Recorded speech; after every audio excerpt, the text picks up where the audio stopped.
நீர்நிலைகள்ல பக்கத்துல கட்டும்போது என்ன விஷயம்னா அந்த காலம் டிசைனிங் அந்த பேஸ் மட்டும் வந்து ரொம்ப முக்கியம். வீடு வந்து பாத்தீங்கன்னா எந்த மாதிரி இடங்கள்ல கட்டுறது சரின்னு நீங்க சொல்லுவீங்க? குளங்கள் ஏரியாவில் கட்டவே கூடாது, பக்கத்தில் நியர்பை ஏரியாவில் கட்டக்கூடாது. ஏன்னா காலப்போக்கில் தண்ணி இருக்குன்னா நீர்நிலையங்களில் இருக்கிற தண்ணி வந்து அதிகமாகும்போது கண்டிப்பாக வந்து நிலத்தடி நீர் வந்து கூட வரும். அப்போ வந்து அந்த கட்டடத்தை வந்து பாதிப்பு ஏற்படும். ஒரு வீடு அது வந்து பார்த்திங்கன்னா இங்கிட்டு வந்து ஒரு மிகப்பெரிய ஒரு ட்ரைனேஜ் வந்து ரன் ஆகிட்டுருக்கு. அது பக்கத்தில் வந்து ஒரு சிமெண்ட் ரோடு போட்டிருக்காங்க. அது பக்கத்தில் தான் இந்த கட்டடம் வந்து அப்படியே வந்து நிலைக்குலை செய்து அப்படியே விழுந்தது. இதுக்கு காரணம் வந்து என்னென்னா அந்த கட்டடம் கட்டும்போது நீர்நிலைகளில் பக்கத்தில் கட்டும்போது என்ன விஷயம்னா அந்த காலம் டிசைனிங்கு அந்த பேஸ் மட்டும் வந்து ரொம்ப முக்கியம். வீடு வந்து பார்த்தீங்கன்னா எந்த மாதிரி இடங்கள்ல கட்டுறது சரின்னு நீங்கள் சொல்லுவீங்க? குளங்கள் ஏரியாவில் கட்டவே கூடாது, பக்கத்தில் நியர்பை ஏரியாவில் கட்டக்கூடாது.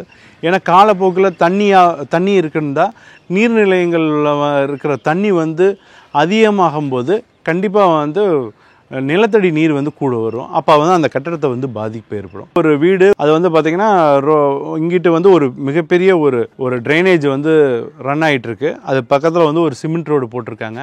அது பக்கத்தில் தான் இந்த கட்டடம் வந்து அப்படியே வந்து நிலைக்குலை செய்து அப்படியே விழுந்தது.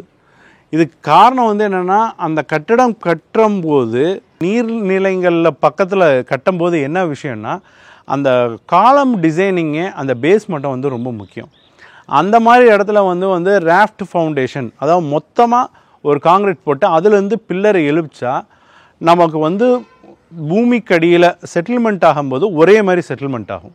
இப்போ இது வந்து தனித்தனியாக ஃபூட்டிங் போட்டு மேலால் வந்து நம்ம ஒரு காலத்தை போகும்போது அதாவது வெயில் காலத்துக்கு ஒன்றும் செய்யாது. இதே மழை காலம் போய் அதிகமாக தண்ணியெலாம் வந்து போகும்போது அது கண்டிப்பாக செட்டில்மெண்ட் ஆகும். அதுதான் வந்து அந்த இடத்துல ஆனதுக்கு காரணம். அது வந்து இண்டிவிஜுவல் ஃபூட்டிங்காக போடும்போது அந்த இண்டிவிஜுவல் ஃபூட்டிங் வந்து என்ன ஆயிடுச்சுன்னா அன்இக்குவல் செட்டில்மெண்ட் அப்படின்றத ஒரு டெக்னிக்கலாக சொல்லுவோம். அது ஆகும்போது அந்த கட்டடம் அப்படியே வந்து சொலிடிஃபிகேஷன் ப்ராசஸ்ன்னு சொல்லுவாங்க. அந்த சாயில் வந்து ஃபெயிலியர் ஆயிடுது. அந்த சாயிலோட தன்மை வந்து ஃபெயிலியர் ஆகும்போது ஆட்டோமேட்டிக்காக பேஸ் மட்டம் வீக் ஆகி அந்த கட்டடம் சரிவை ஏற்படுது. கட்டடம் ஸ்ட்ராங்கு தான், பேஸ் மட்டம் வந்து ஆக்சுவலாக வீக் ஆகும்போது அந்த கட்டடம் கொலாப்ஸ் ஆயிடுச்சு. ஆனால் அந்த மாதிரி இடங்கள்ல கட்டலாம், அந்த மாதிரி இடத்துல கட்டலாம், கட்டாமலாம் இருக்கவே முடியாது. இப்போ இது டேம் பக்கத்தில் கட்டுறோம், எல்லாமே கட்டும்போது ஒரு சரியான ஒரு ஆலோசனைக்கு ஏற்ப நம்ம ஒரு இன்ஜினியர்கிட்ட ஒரு அட்வைஸ் வாங்கி அதுக்கேற்றாப்புல ஒரு விஷயத்தை கட்டணும். அந்த மாதிரி கட்டும்போது அந்த இடத்துல நமக்கு வந்து அதிகப்படியான செலவுகள் வந்து கொஞ்சம் கூடும்.